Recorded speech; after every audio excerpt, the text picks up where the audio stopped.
Non-Corporate Girls presents A Time for a Passion. Hi everyone. If you've been with us from the beginning, you've seen my face like all day. So but I will do a quick introduction. I am Danielle Nicole. I am the co-founder of Be Well, and this is our professional wellness session featuring non-corporate girls. So just a quick introduction. Non-corporate girls features Delilah and Ayana, two dope women. I met them almost a year ago at an event that they did, and it just inspired me so much. Their podcast, which they call a digital diary, really talks about kind of balancing it all between when you have that 9 to 5, but you're really really trying to pursue and push forward with what we call our 5 to 9, which is our passion projects, which a lot of us can relate to.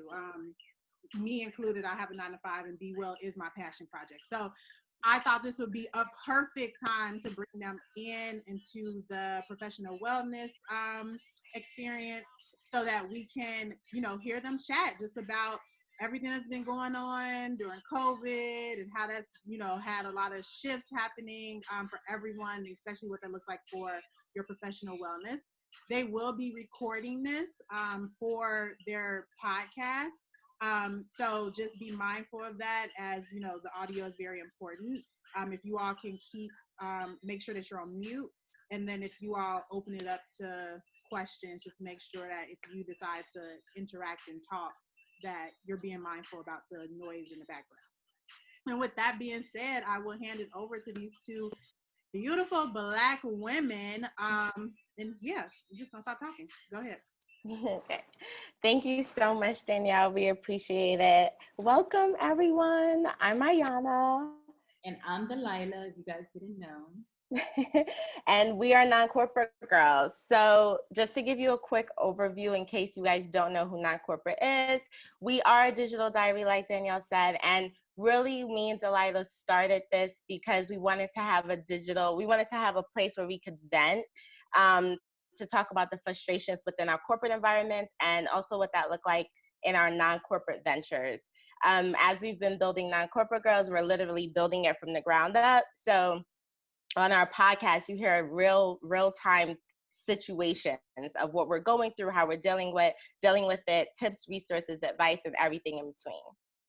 Yes, and so we break our podcast into segments. So right now we're treating this episode as an actual live episode where you guys are our guests. So we kick off every episode with the first segment being called On a Positive Note.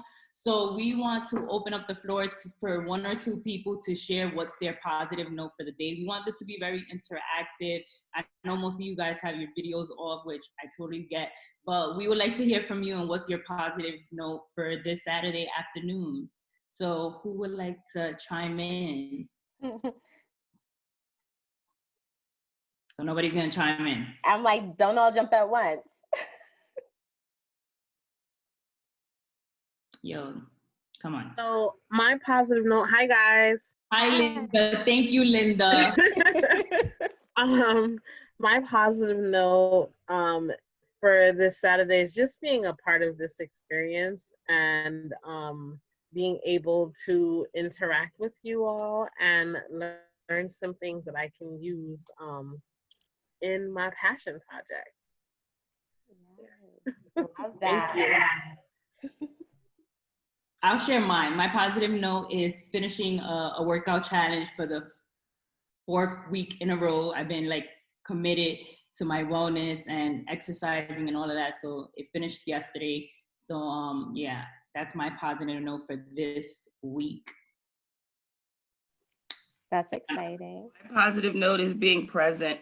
I have missed out on some great meetings, WebExes, Zoom meetings, because so many things are happening every day, and then you turn around and you just miss one great opportunity. And I'm just so happy that all the things that I'm interested in is jam-packed in one full day, and I get an hour with each of you with different topics. So this is makes up for all the things that I've missed in the past few weeks that were great opportunity. So thank you for giving this platform.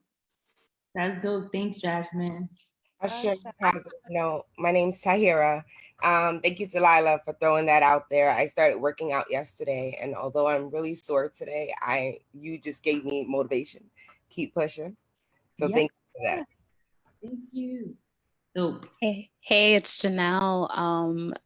I want to share, I guess my positive is getting back into my routine. I fell off tremendously this week. And so I feel like this morning I woke up with a new spirit of like, let me get back into it. So I'm really thankful for that. Yes, thank you for sharing that, Janelle. Anybody else? Nope. I'm not gonna put the camera because I'm not up to par, but my positive note is actually being here, supporting my cousin Delilah. I want to learn about her podcast and everything, so that's why I'm here today. Support you, sis. Thank you, Julie. That's awesome. So we'll jump right in. So as Delilah mentioned, we kick off every podcast with a positive note. We typically have 5 segments we like to do, but for the purpose of today, we're shortening them a little bit and kind of jumping into the meat of what this session is about. And the title of the session is A Time for a Passion. And the reason why this is so important is because, as Danielle mentioned, we are all dealing with so many transitions during our time right now. And COVID is just like another layer to it. But outside of that, a lot of us are struggling with our full-time jobs, our side projects, our hustles. What makes the most sense? Where are we going? What's our next step? And it's a lot of questions out there. Right, Dee? No, yeah, absolutely. And given that we do have extra space, extra time rather, there's different ways to utilize that time, and not everyone is going to create something or build something during this time. Like, this time could be used for so many things, whether it's self-reflection or picking up your project that you shelved for some time. So we just kind of wanted to give you support, encouragement to get back to that creative spirit and that creative mind, like wake up your senses and utilize your time if you're really ready to create something that you're happy about, even if it's just for you. Exactly. So jumping into the biggest question that everyone wants to know, how do we balance our 9 to 5s and our 5s to 9s? And so I'll start. So I feel like juggling, like it's a juggling act. Like every day really doesn't look the same. And I think once we can accept that, although some of us do like a routine, if you're a little bit flexible of kind of stepping out of your routine, you can find something that works for you better. I also discovered that exercising for 30 or like exercising or doing any task for 30 or 90 minutes, like straight through, and then stopping to give myself a break helps me to achieve more, right? Because sometimes we just want to like finish something and like get through it, but you burn yourself out in that process. So I figured out ways that like helps me to be productive throughout the day, rather than just feeling like unaccomplished if I don't cross every single thing off my list. Yeah, I agree with that. I think that when it comes to the juggling act, we all have to, we have to be kind to ourselves and remember that tomorrow is another day. We're not going to be able to complete everything on our list. But the other part to that is understanding that you get to kind of control your time and your time management, your priorities, and what that really looks like, especially for people who have like a corporate and a non-corporate that they're really trying to figure out. Something's going to fall to the wayside, right? There's no way you could possibly do it all. So how are you structuring yourself, and how are you figuring out, like Delilah said, your routine to help you kind of make waves with what you're trying to put to the forefront? And what's something that actually can be done tomorrow? What's something that you can actually give yourself a little bit of grace with, and you can complete it at a different time, and just keeping yourself accountable for what that looks like? Yeah, I think if you stay realistic to like, if you're more productive in the morning versus the afternoon, right? Or if like, what are those things that are challenging? Because I feel like procrastination comes more from putting off things that are more difficult to get through, right? Because if it's easy to get it done and you walk away, but when it's more difficult and it creates like a more level of thinking, it's easier to be like, I'll do this later, rather than breaking that up into small little chunks throughout the day. Agreed. So we want to know from you guys, if anyone wants to share, these are just some of our tips. Do you guys have any tips that you've been trying or using to help you balance your 9 to 5s and your 5 to 9s? Hello, everyone. Hi. How you doing? Good afternoon. Good afternoon. I would say, for me, I have the mentality where I would like to, as much work as I put into my 9 to 5, that's how much work I need to put into myself and my own dreams and goals, just as much as I put into theirs. So on my off days, instead of sleeping,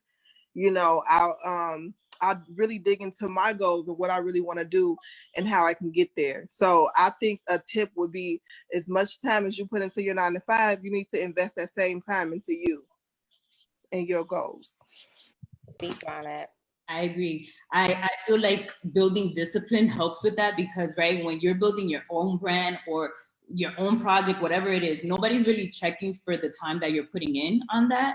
So it's like, if you don't want to do it, you just don't. But at work, in your 9 to 5, there's somebody holding you accountable. So it's like, find something in your 5 to 9 that's going to hold you accountable just as much, because you don't want to cheat yourself, because that's really who's losing out at the end of the day from like holding out, from putting in that time in, you know? Right. And the other thing to mention is that when we talk about passion, especially for your side hustle, whatever that looks like, you actually have to be passionate about it. You are not going to put any effort into that side hustle if you actually are not passionate, because that's what's going to drive you.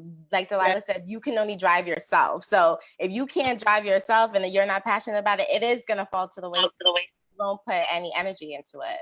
Mm-hmm. And somebody mentioned that they daydream in their 9 to 5, which I totally understand. But what I do want to encourage is to utilize something in your 9 to 5 that can help you in your 5 to 9. There's resources and people that you could tap into that you should take advantage of utilizing, so that, because right now we're not in the office. Like, if you was in an office, you could print, you could do copies, you could fax things, and those are expenses that you could alleviate of yourself, right? So now that we're in like a digital phase, we got to think digitally, like, how can we access those resources in the same regard? Mommy. Somebody's baby's up in here. So yeah, basically, like, utilize those resources and tap into people, do one-on-ones with coworkers who have a talent. Like, people don't look at people one-dimensionally, right? We all have more than what we bring to the table, and unless you have a conversation on what those other interests are, you don't even know if like a coworker could help you design your logo or whatever it is, you know? Right. And also, like, when it comes to the job and the resources, outside of people, look at the actual job and your functions and what you're doing, right? Like, if your job is able to like pay for some classes for you to take X, Y, and Z, you need to leverage that. If your job, if there's a new like division or skill that requires you to kind of help out or, be part of that, you should learn, because maybe that can help you with some things you need to do in your 5 to 9. And then you're actually like working on both at the same time. You're leveraging yourself and, equipping yourself with the tools needed. Yep, agreed. And so diving into the next question, which transitions, right? Because we just spoke about a lot of work and juggling and how that could potentially become burnout. So what does professional wellness look like, especially for people of color? And I'll let you start, Ayana. Yes. Oh my goodness. So what does that look like? So for me, professional wellness looks like me actually bringing my whole self to work. A lot of us, we show pieces of ourselves, and depending on the job, we get that. But I think in order for you to be your most authentic self, you actually have to show up in full transparency, whatever that looks like. And that has really helped me throughout the time, because I think that when I spend a lot of time trying to be who people want me to be, I'm actually one, not taking care of myself, and two, I'm actually not showing up in the best way. And I've learned throughout my time, especially juggling corporate and non-corporate ventures, that I actually need to be consistent in who I am across the board for my own self-help, because I don't want to ever like have a day where I feel like I wasn't being true to who I was, you know, and I wasn't putting my best foot forward. So for me, it's really important to show up as my full self always in any situation, because that's going to be the most authentic. Yes. And so for me, it's communicating what I need, right? Sometimes we have like this disconnect with our higher ups, and we feel like they'll know that we need a day off, or that they'll know that we have too much on our plate. Unless you don't speak up and let these things be known, like there's not gonna be a resolve, right? Learning how to delegate and ask people like, hey, I have these hard deadlines coming up. Do you think you can take on this task? And like really working, because you have coworkers for a reason. Like just because something is given to you doesn't mean like you're the only one that has to get it done. The point is to get it done, right? But how you go about getting it done is really up to you. And it's like your responsibility as an employee to kind of manage that load. So I think that even another way is maybe creating employee resource groups within your position or role. If there's something that doesn't advocate for a subject or something that doesn't exist, you can kind of like community source it in your job. And also if you have a 5 to 9, right? Because not all of us are in a 9 to 5, like we know, and are freelancers. Why don't you communicate with other freelancers in different spaces, right? Because I'm sure that you guys can fill in each other's gaps. But again, only this is going to happen if you communicate and step aside your box and your ego to reach out for help, because nobody's going to know.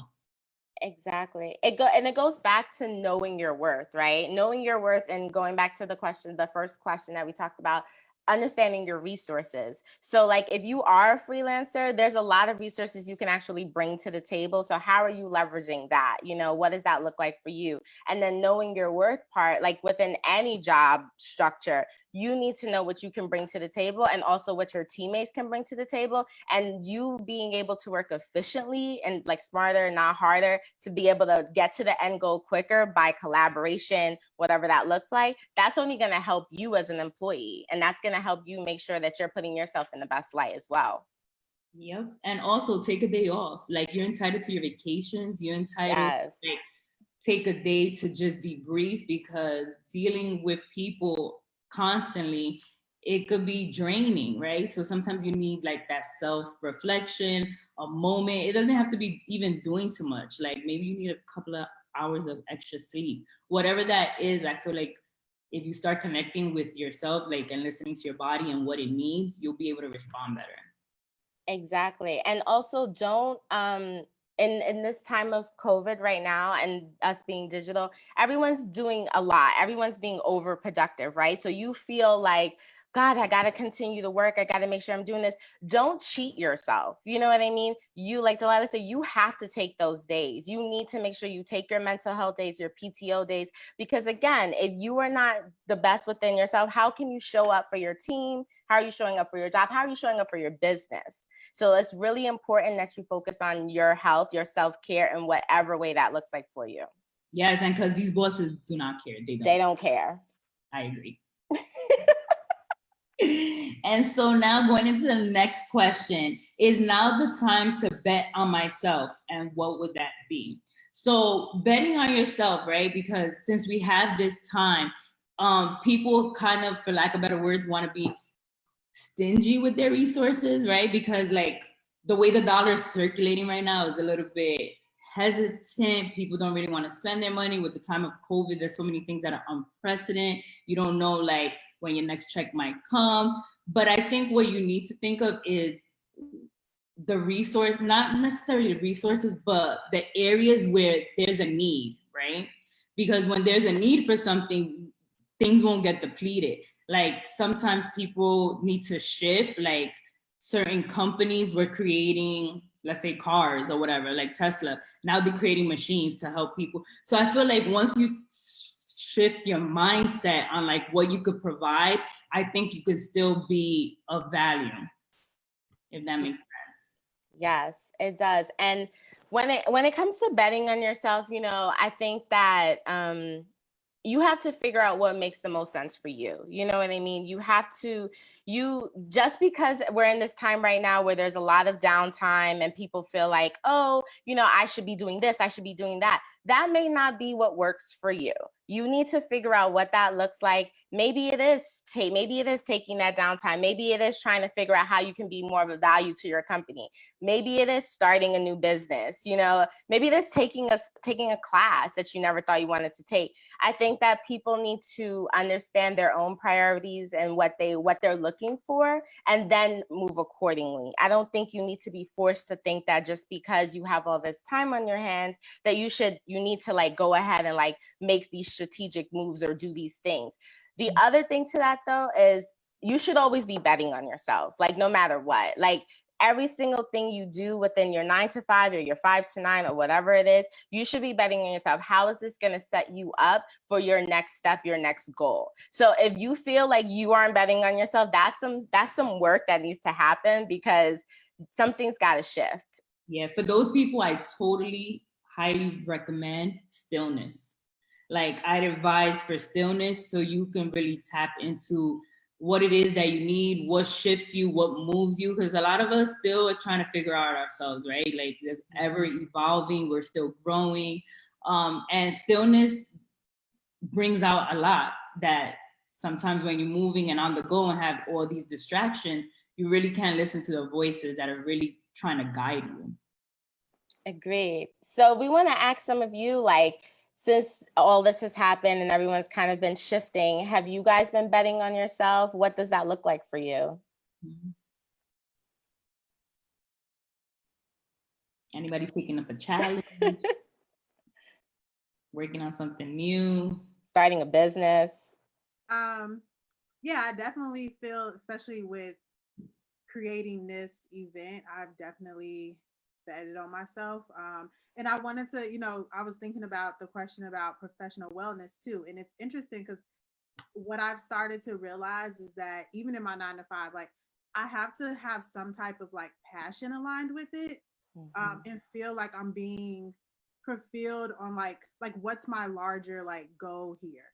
Because at times I've been in jobs, like I work in digital marketing, I've been at places where I'm like, there's just no purpose, like there's no point like at all.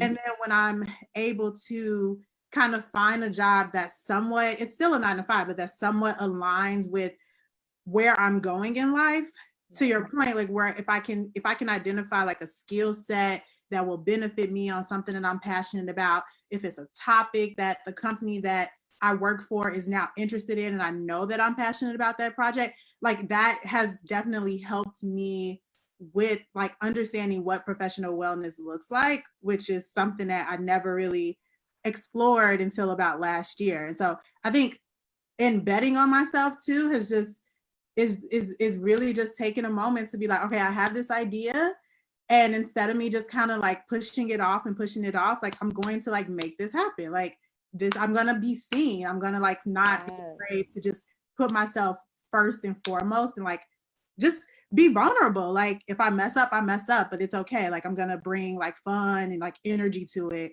because like I want to make sure that I do feel like I'm contributing something that makes me feel whole, but then also aligns me with like a greater purpose with other people too. Yeah, I love that you said that. And I love that you mentioned the word fulfilled, because I think that that's such an important word that a lot of us are lacking in a lot of different areas of our lives. And I'm talking for myself specifically, like when it comes to the full, like your 9 to 5 situation, let's be honest, it may not be fulfilling for most, it just may not be. There may be things that other people just want to be doing. But, I think Delilah touched on this earlier too, how can you utilize what's in your 9 to 5 to help you get to your next goal? And if there are those moments where you can be fulfilled, like things that tap into your creativity or whatever it looks like, those are things that you really have to like embrace and leverage to help you move forward with whatever your purpose or passion is. Yes, and in just addressing the imposter syndrome that Suli mentioned in the comments, that's also something of like of yourself and insecurity, because we all find like that we can't do something, and then you have a conversation with even your boss, and you're like, I can do this better than you can. Like, you know what I'm saying? And so I just feel like we have to give ourselves more credit for what we're able to do. Like, we were hired for a reason, or we started this project for a reason. It was placed in our hearts for a reason. So I'm sure we have all the tools we need, but you also have to realize that you can't do it all on your own. Like, and sometimes we try to skip those steps so that we don't have to rely on people. Because sometimes it's true, people don't come through. It's hard to like have somebody, because everybody's working on their own time and working on their own thing. But you have to realize that your lack of planning is not somebody's urgency. So go into things with that in mind as well. Like, really be strategic in how you're asking for help and be respectful of people's time. Yeah. And just kind of like something that adds on to like the imposter syndrome thing is validation, which I feel like a lot of people struggle with. And it's just one of those things where it's like, at what point do you stop realizing that you don't need other people to validate your expertise or what you're doing, and that you actually bring enough to the table to get it done? And that's something that I think we all struggle with in different ways, but it's something to keep in mind, because that's also like that's something that leverages imposter syndrome, right? You don't always need that validation, and maybe you do, but you can shift your mindset with what that looks like for you to help you. Mm-hmm. Does anybody want to chime in to any of the points made? We want to definitely open up the floor for you guys to ask questions or just give your own experience. Hi. I'm gonna start it. This is Shantini. Hi. I just wanted to say about the imposter syndrome too. Like, one of the things that I think is always mindful to kind of keep at the forefront is the evidence that you already have. Yeah. Like, you have done things. And so, and even speaking from experience, so like, that's something that I definitely struggle with. And I'm like, okay, every time it's like, I have evidence. Like, I would have to write things down sometimes to remind myself that, like, you've done that. You did it like a year ago, 2 years ago, you did it last week. And so just kind of having that at the forefront, even if you have to plaster it somewhere, because there is that part of you that kind of tends to, whether it's the fear, the anxiety, or whatever that you're trying to build and create, where you feel like, oh, this is new territory, and you may not, want to step on those waters, but just pull out the things that you have already done, because they were valid, they were valuable, you made impact, and keep that at the forefront of what you're continuing and trying to create.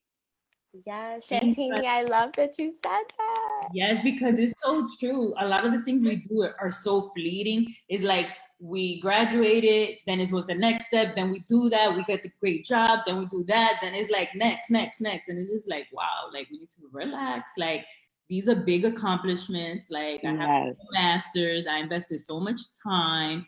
So like, I can't minimize these things, Yes, absolutely. Exactly. And you know what else? Like, it's a good tip for people, whether you're corporate or non-corporate, is putting together a portfolio.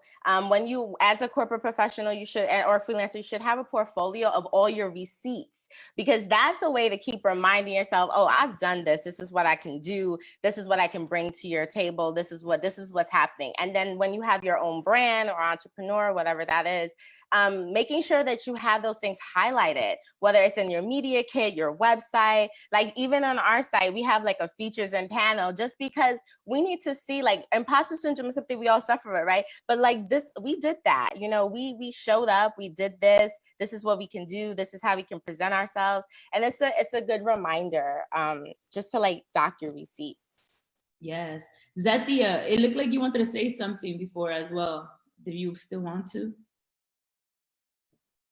Oh, well, I was just gonna chime in and say that for me, it's definitely power in the tongue. Like, instead of me, I used to use words like I want to do or I should do, but now I say I am going to do, and I do it, So I just wanted to add that in, because it's very important, because sometimes we talk ourselves out of things. But I feel like it's definitely power in what you say and in what you think. That's all it is. It's in your mind. So, but that's another way to get to where, you really want to go. Love that. Words of affirmation. Absolutely. Yes. Mhm. Hi. Hi. I just wanted to say I agree with both ladies also. And also when people say nice, like compliment you, receiving it instead of not Yes. like downplaying it. Like if you're awesome in your job and somebody gives you a compliment, you're quick to go, really? And second Mhm. guess yourself. And another thing I've noticed in my work area and healthcare setting, people are in some of these jobs and positions, and you like, how Mm-mm. they do that? And so they faked it, they made it, they showed up, and they just learned along the way. And yet I'm like, I don't know if I'm ready. I didn't even negotiate my salary at the time. And I was like, why didn't I do these things? Because I was like, I need more experience. I'm just doing this for this. These people showing up, and if they make a mistake, they make a mistake. And if they leave a year later, they leave a year later. But here we are, like a lot of Black and brown folks, we don't like articulate our worth, and we don't manage up our abilities and talents. So Yes. People that's a will big fake thing. it until they make it. Yes. Let me tell you, as women, there's a statistic. I will look it up and send it to you guys. I'm not making this up, but women who apply for jobs, we make sure to apply only if we can fulfill 100% of the things on that job description. Men will think that they could just fulfill 3 to 5 and will still apply and get the job. So I just want to put that out there for because it's crazy. And then white colleagues will even so much, even more. Yeah. Yes, Jasmine. I was just about to say, I always say like one of my major goals in life is to maintain the confidence of a mediocre white man. Like it is like that's it.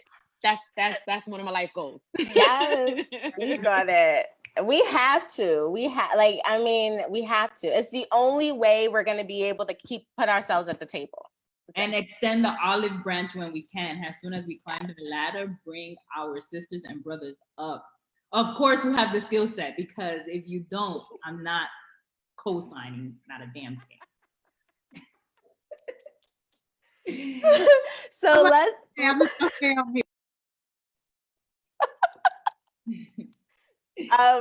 let's let's talk about professional wellness in our lives. Like, does that play a huge part for us? What do you think, Dee? So for me, let me see what I have written about that. Oh yes. So for me, I feel like for once in my career, like that has finally I've gotten the respect or what I need for my job to understand that like mental health awareness is so important, and it's like embedded in the company culture.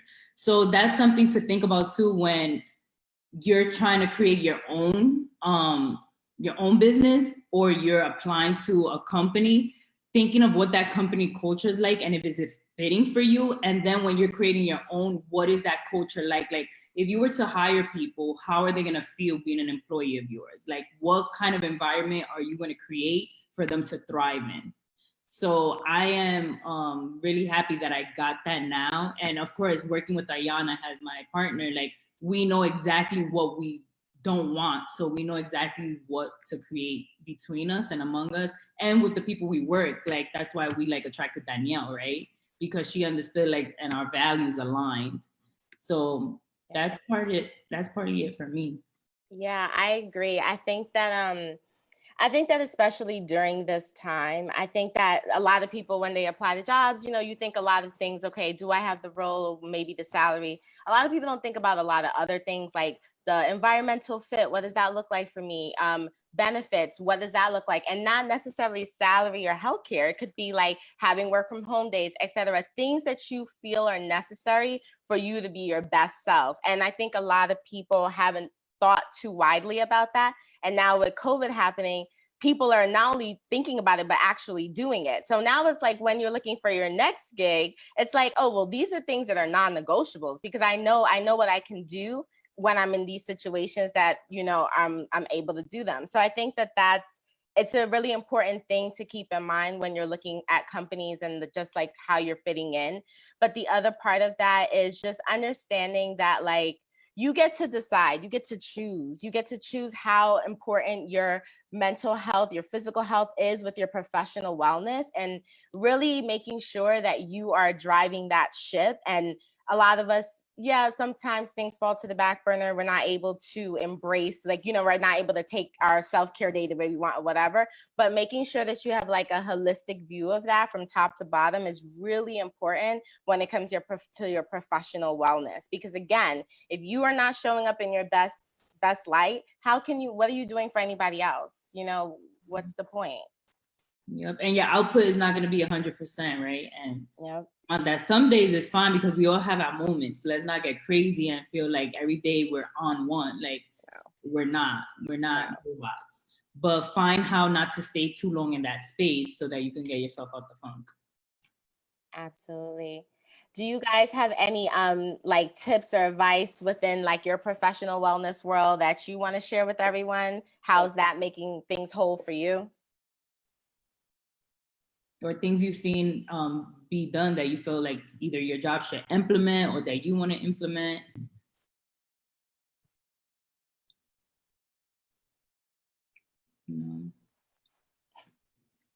I mean, we could open it up to questions. Yeah. Of any kind at this point. We at the 12:40 mark, we have like about 5 minutes left.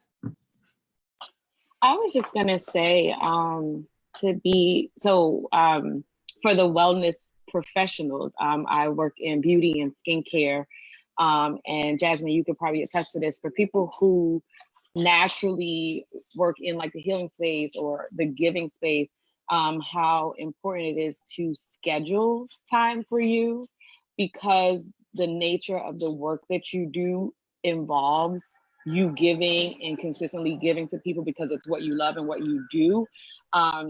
And so I have to schedule my self-care time. I'm such an advocate of like self-care because it literally is what I do for people.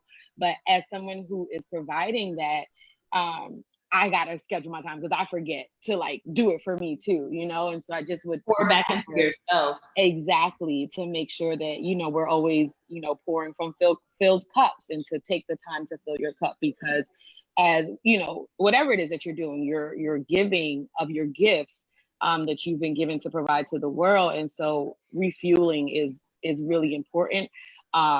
So scheduling the time has been helpful to me because I forget sometimes, because I'm like, no, I want to make sure that you're okay and like you're getting this in, that I need to remind myself to like actually schedule that time.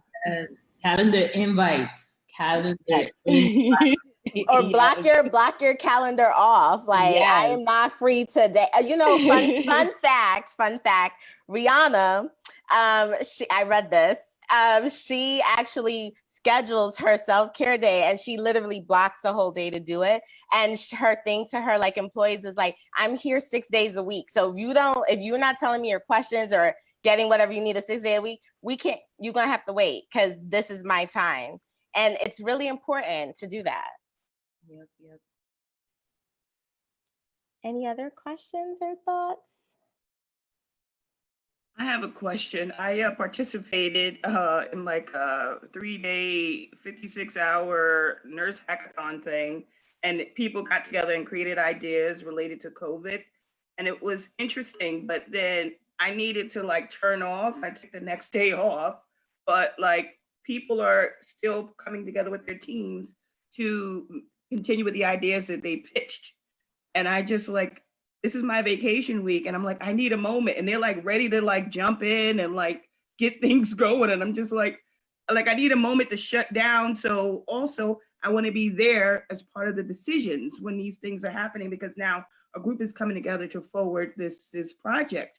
So like, how do you like make sure people don't take over your time, but that you're there to show up to participate, like setting limits, like this is my vacation week, but yet I'm going to show up for this 1 hour because I don't want to miss out on what this project, pitch, how it's going to move on to this idea, like I just want to set limits and I want to be a part of it. So you don't want to miss out, but I don't want to have this become my full entire life, because I'm doing stuff with work and I'm doing side interests like writing in a journal, like a publication, and trying to, get that project finished because it's been like a year now. So like trying to stay the course and push things that are immediate, like move those forward, but also you can't juggle 1,000 things. And I didn't know that this hackathon would turn into, oh, this idea is actually moving right now. So that's my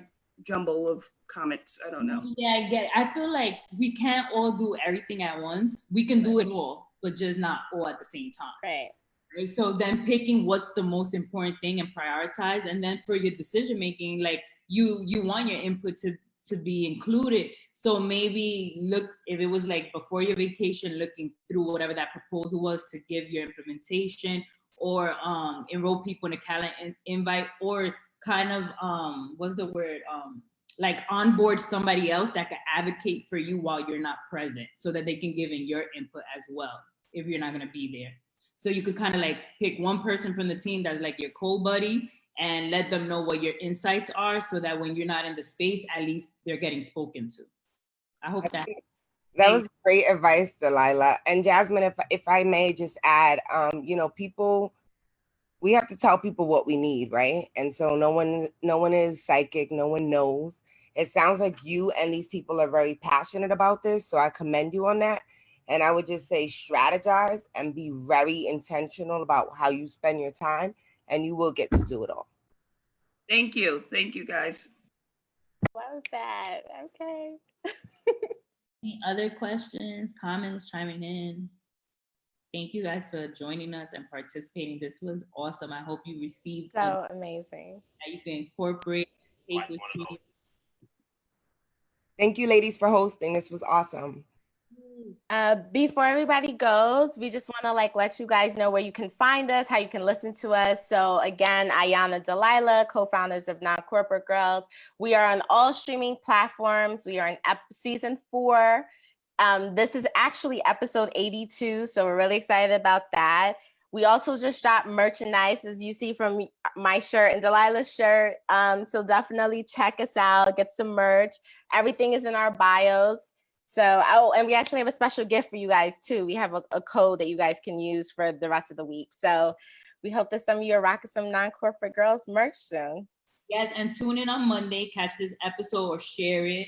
You guys will be a part of it. So definitely look out for that on our IG. Be sure to follow us at Non-Corporate Girls. And we definitely encourage you to subscribe to our newsletter. Yes. And shout out to the Be Well experience. Thank you guys. This was amazing. And Thank you. Can you just Thank you. can you type that information, your ID and email in the chat before we officially end? Yeah. Also just really want to say thank you, and to expand on the merch that Non-Corporate Girls have. Everyone who attended this will be receiving what we call our virtual gift bag after the event, so in the next few days. And it will be filled with discount codes and merch and things like that for businesses of color. So with that being said, we're going to end. I just want to give everyone a moment to copy and paste the information that Delilah and Ayana put into the chat. If you are around and you're still hanging in here with us, at 1 o'clock at what we're calling our founder stage will be an hour DJ music set. So you can just come in, put your cameras off, and just listen to the music play. Or if you want to join into our financial wellness panel, that is happening as well at 1 o'clock. And that's going to be really great because she'll be showing you how to build out a financial portfolio. So that's it. Be well, everyone, and thanks for joining. And thank you. Bye. Bye.